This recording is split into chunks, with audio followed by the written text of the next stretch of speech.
I am all right. I think I'm live now on Facebook and YouTube. Sorry about that. Hey, it's Amy here with Ask a Christian, and it's late at night, um, 11 p.m. here on the West Coast. So I don't know that anyone will watch live. If I were able to, I'd be sleeping, but I did have a little bit of a caffeinated beverage today.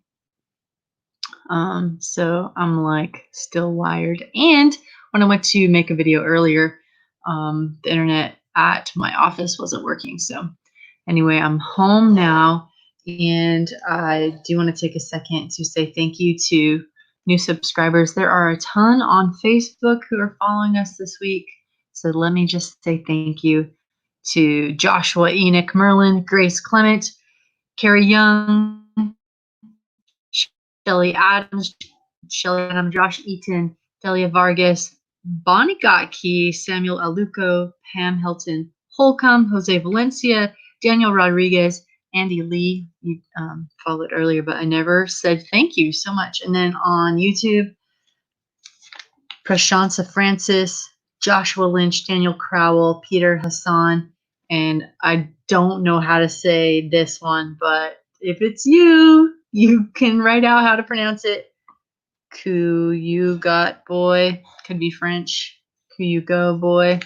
I have no idea. Anyway, just want to say thank you for subscribing. That's a ton of people in the last week, and I'm excited about it.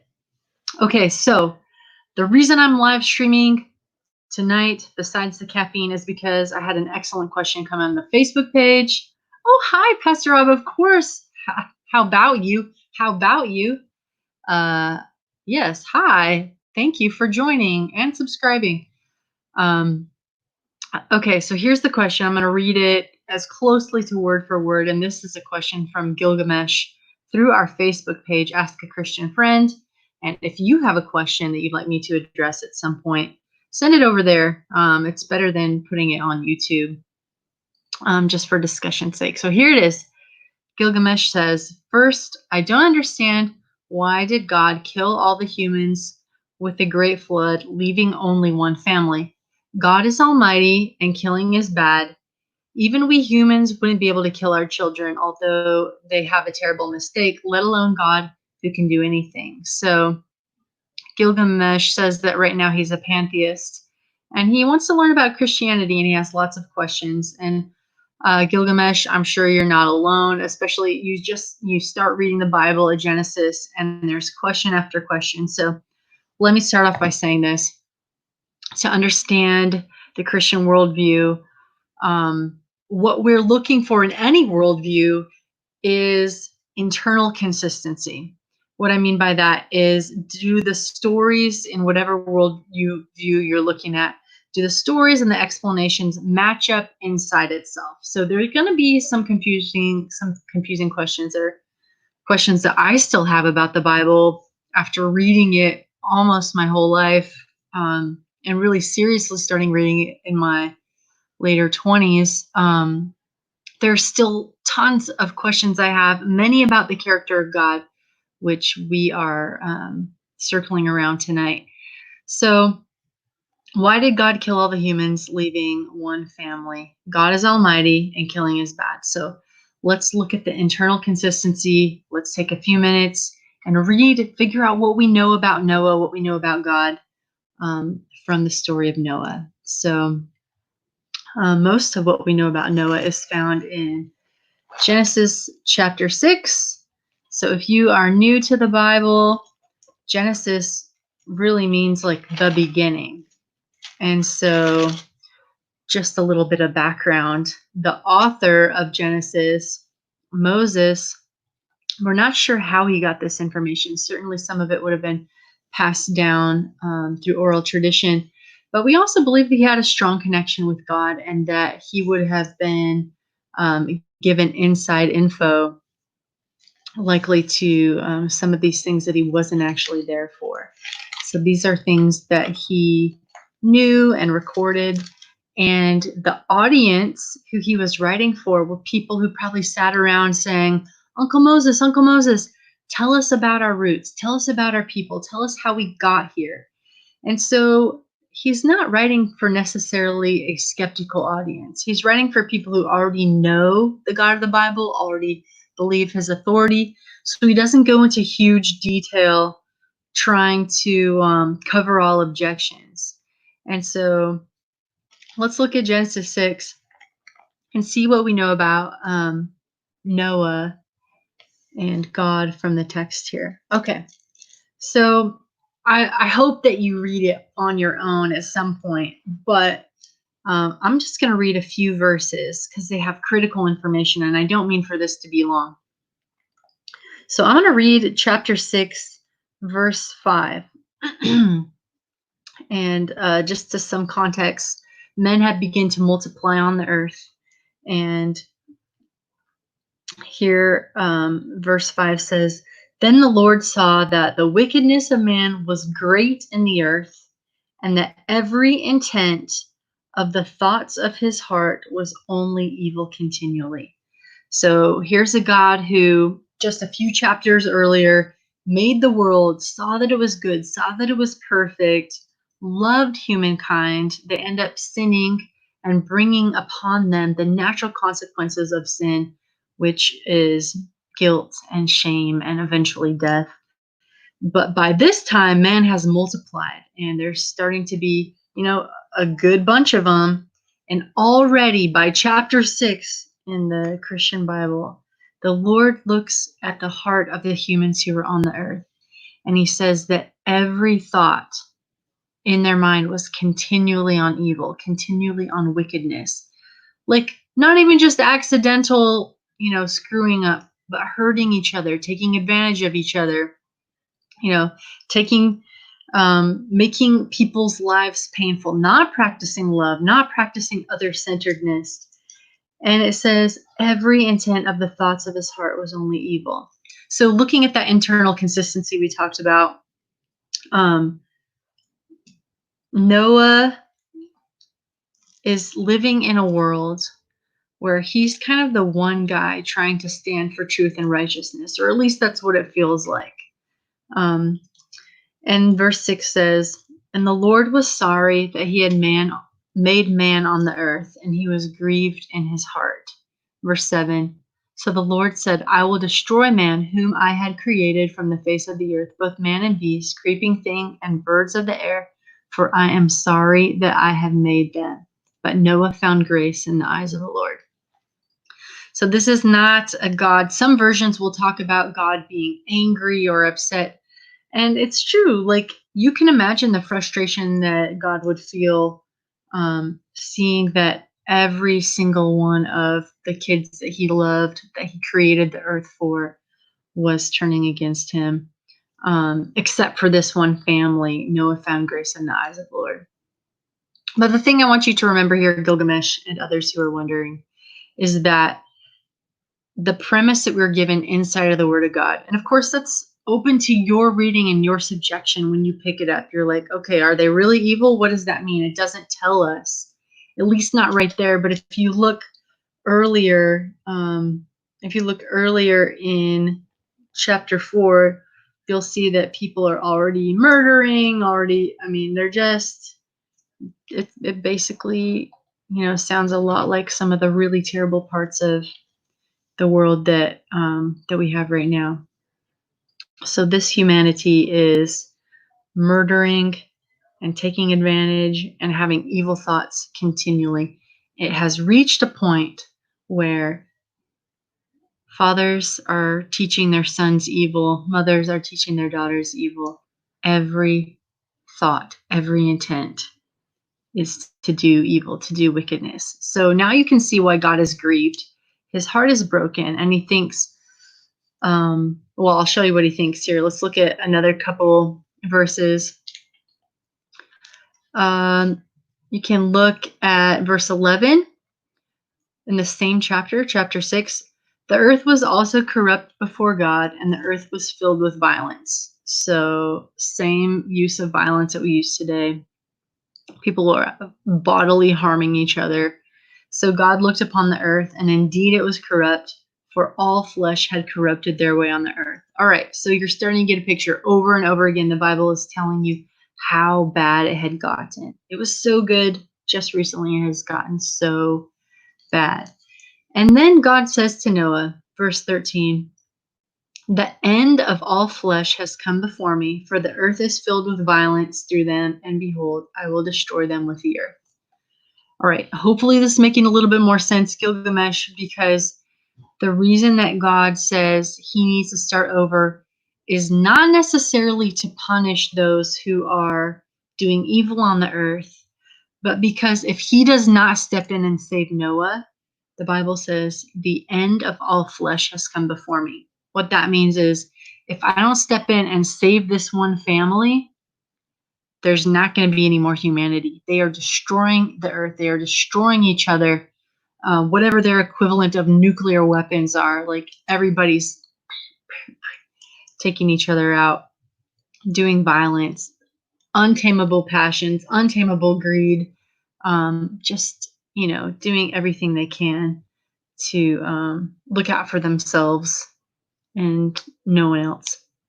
So again, I want to make the point that the Bible is internally consistent here, because if if the Bible said that God was good, but he just looked down upon humanity and thought, you know what, they're not really doing everything I want them to, zap, then we would have really big problems with God. But if there's unfathomable horrors going on, and God is saying, if I don't step in, they're going to wipe each other out, then you can understand a little bit more about why he might do something drastic. Not that it explains it all away. I promise I still have questions about this myself. Could there not have been another way? But for what we know about God and Christianity, the theme of free will comes up a lot throughout the Bible. So Gilgamesh, what we're looking at is there's continual evil. The end of all flesh is before us if God doesn't step in. And yes, like you said, God is almighty. And I'm with you. I wish there could be another way. But in the name of free will, because he wants to give people a chance to choose, he cannot force them to do what's good. And I would love that.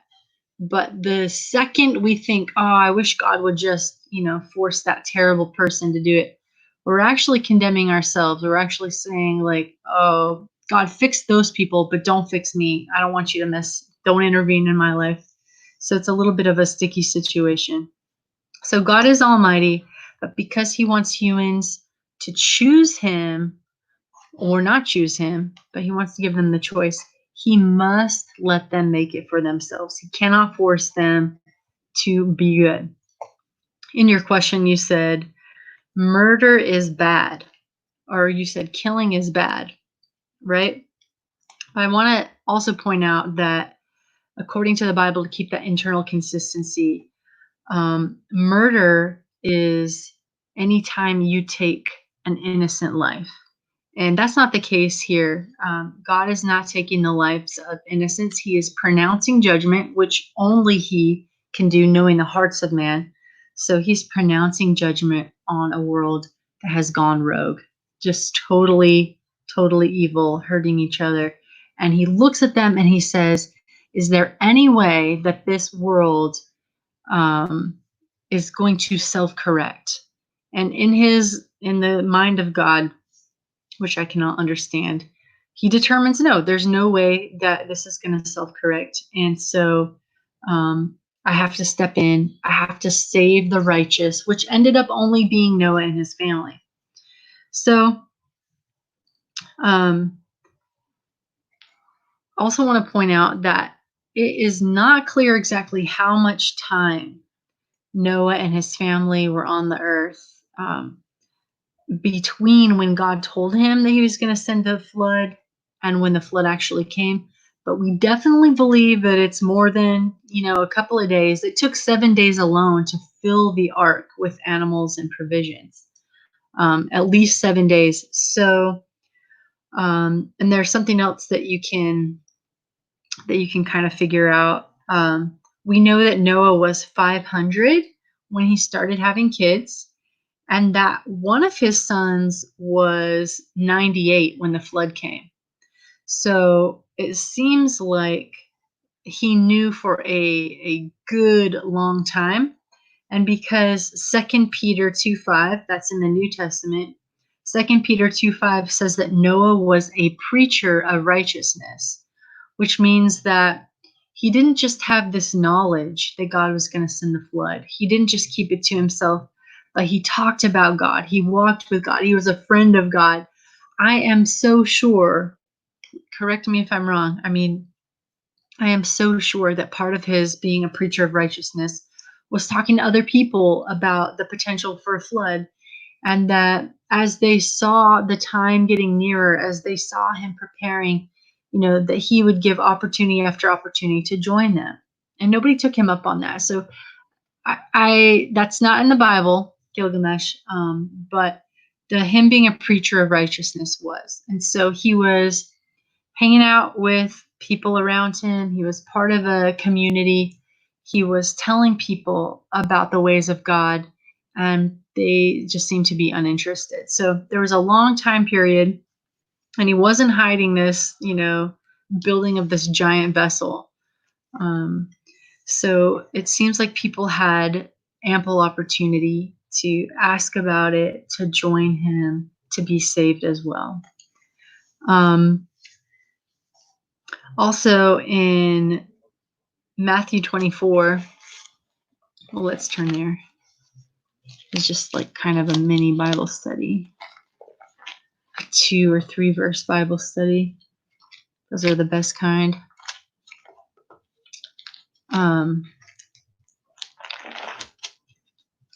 Matthew 24, we hear a little bit more about Noah and how it was an example of the coming judgment. So let me see if I can find this.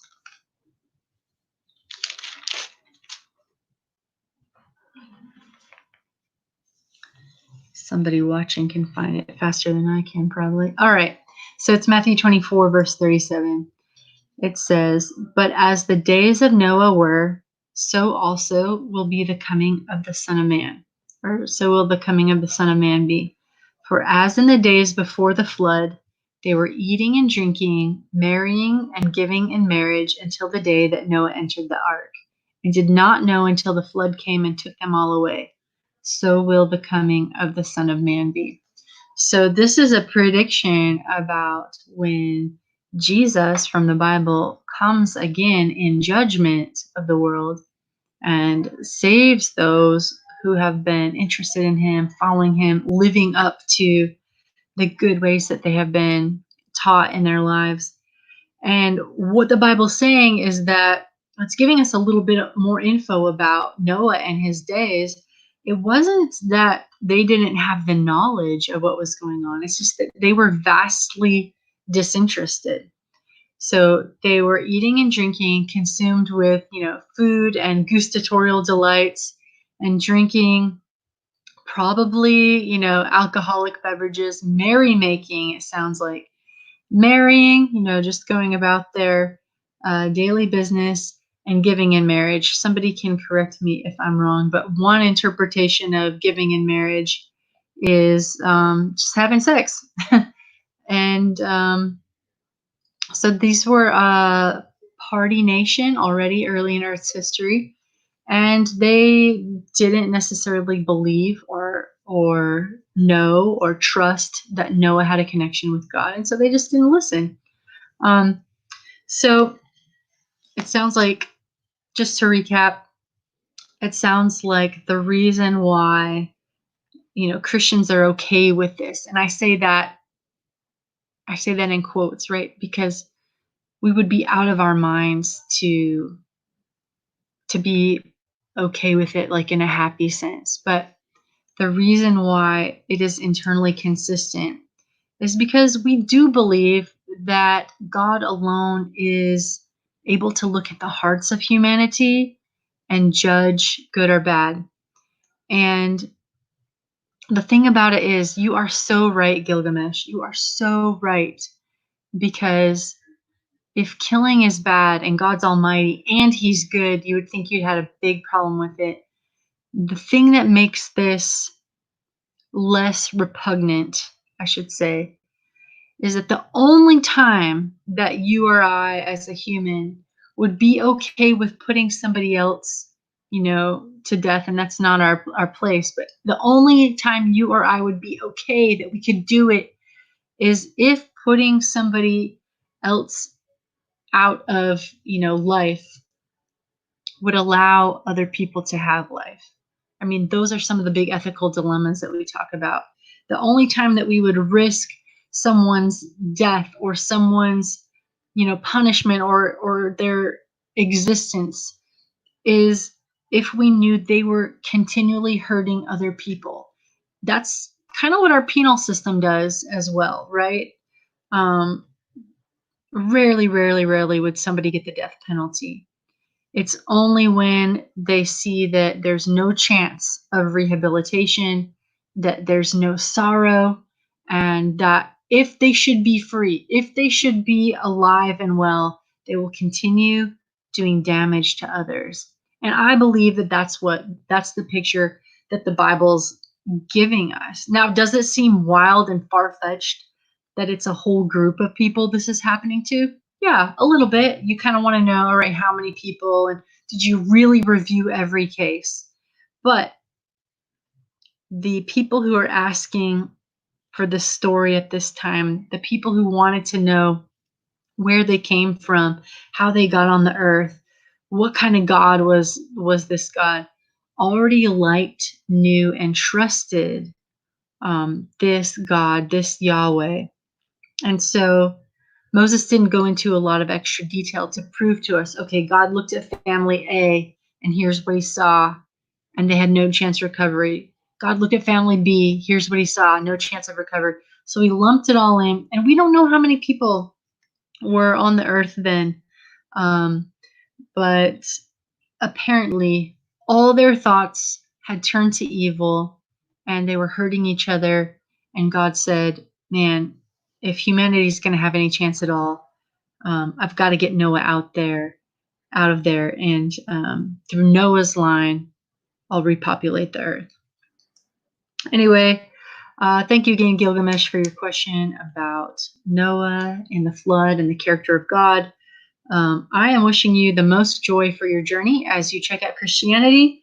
And for those of you who have other questions about this, if you'd like to study it more in depth, you can go over to Ask a Christian Friend on Facebook and send me a message. Or if you have other questions about the Bible that you would like me to do in a Q&A session, I'm always open to hear your thoughts and what you're reading and struggling through.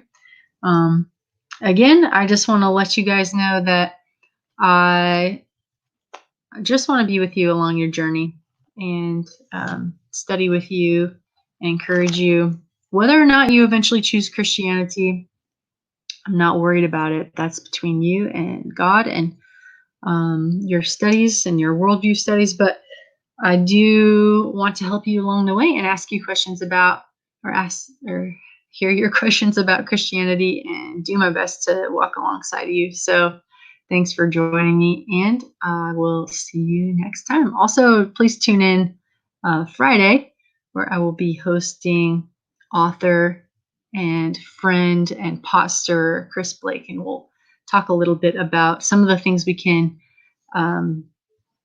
some of the things that our skeptical friends have brought to us that we totally agree with, and we'll have a good time. So come on over, come back to the channel on Friday, probably around 11 a.m., and I'll see you guys then. Send me your comments and questions. Until then, I'm wishing you joy for your journey.